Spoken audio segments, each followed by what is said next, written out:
Assalamualaikum warahmatullahi wabarakatuh. Perkenalkan, saya Risa Nurhalisa dari Prodi Administrasi Bisnis. Di sini saya akan menjelaskan mengenai kedudukan administrasi sebagai seni, ilmu, bidang studi, dan profesi, serta hubungan administrasi dengan ilmu-ilmu lain. Yang pertama, kedudukan administrasi sebagai seni. Seni merupakan kecakapan penerapan pengetahuan yang dimiliki pada situasi dan jenis kegiatan tertentu. Melalui pengalaman, maka penerapan pengetahuan yang dimiliki akan berkembang menjadi keahlian, bakat, atau kecakapan intuitif. Apabila pengertian seni ini dihubungkan dengan aktivitas-aktivitas administratif, maka tujuan relatif dapat tercapai dengan efektif dan efisien. Oleh karena itu, seorang administrator atau manajer haruslah seorang yang memiliki kemampuan istimewa sesuai keahlian mereka. Adapun beberapa sebab seseorang memiliki seni administrasi. Yang pertama, pembawaan kodrati atau bakat. Yang kedua, training and education. And last, practical experience. Apabila tidak memiliki seni administrasi, maka sistem administrasi yang dijalankan dapat kacau akibat kurang mampu menguasai bidang yang dipimpin. Oleh karena itulah, art of management atau art of administration adalah aspek yang sangat penting dimiliki tiap administrator. Yang kedua, kedudukan administrasi sebagai ilmu. Ilmu adalah pengetahuan yang bersifat umum dan sistematik.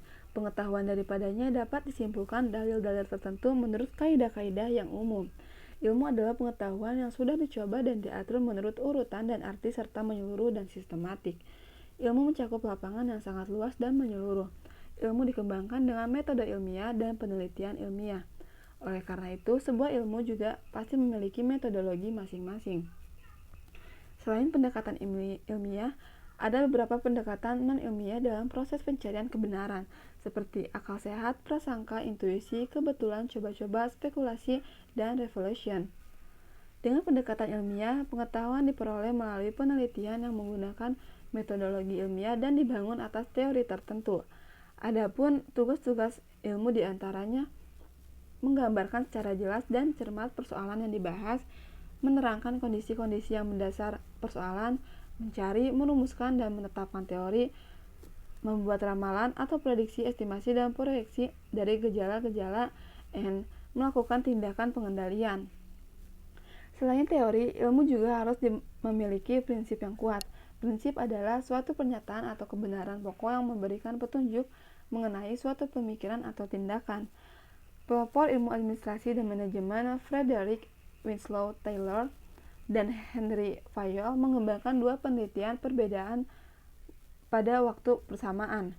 Taylor menghasilkan top-level teori, sedangkan Fayol dengan top-level teori serta fungsi dan prinsip umum administrasi.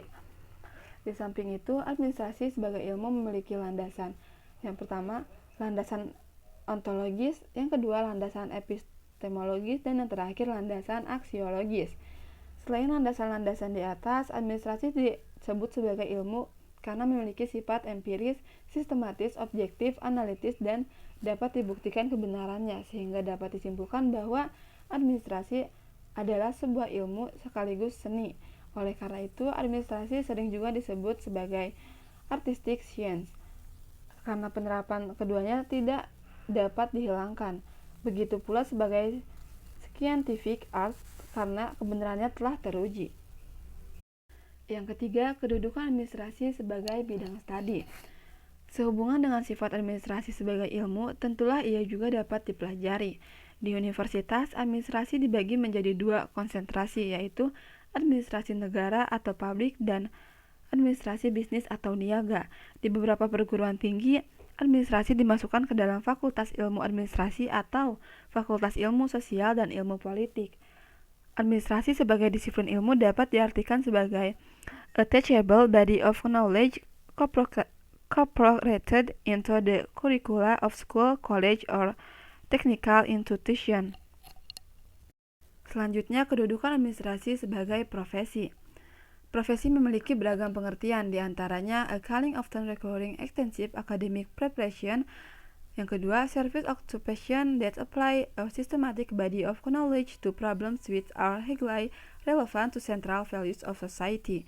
And occupation especially when requiring Education and Training.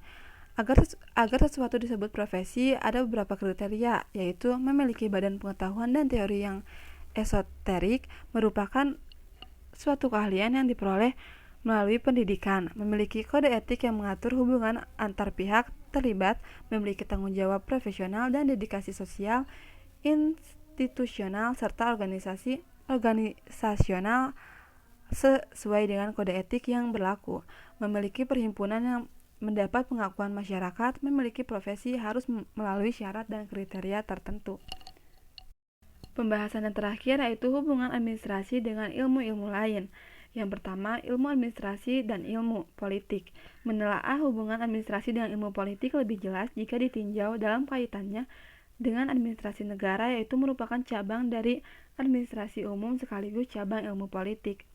Dan yang kedua, ilmu administrasi dan ilmu ekonomi. Antara lain, administrasi dan ilmu ekonomi juga memperlihatkan sebuah rangka hubungan yang erat, saling melengkapi, bahkan kadang-kadang mereka ditemukan dalam keadaan overlapping atau tumpang tindih antara yang satu dengan yang lain. Dilihat dari prinsip ilmu ekonomi dan prinsip ilmu administrasi, maka keduanya sama, yaitu mengemukakan isu pencapaian efisiensi dan efektivitas. Administrasi bisa menjadi alat ekonomi yang mumpuni untuk mencapai sasaran yang diinginkan dan sebaliknya.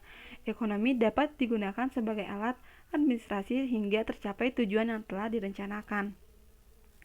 Dan yang ketiga, administrasi dan psikologi serta psikologi sosial. Pendekatan psikologi sangatlah membantu dalam proses perkembangan ilmu administrasi. Psikologi adalah ilmu yang berorientasi pada pengukuran penerangan serta terkadang pengubahan tingkah laku manusia dan makhluk-makhluk lain. Para ahli psikologi memperhatikan objek studi yang ada sembari mempelajari dan mencoba untuk memahami tingkah lakunya.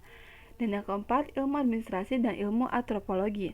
Antropologi mengusung ruang lingkup ilmu mengenai bagaimana manusia berperilaku sebagai suatu fungsi dalam kebudayaannya.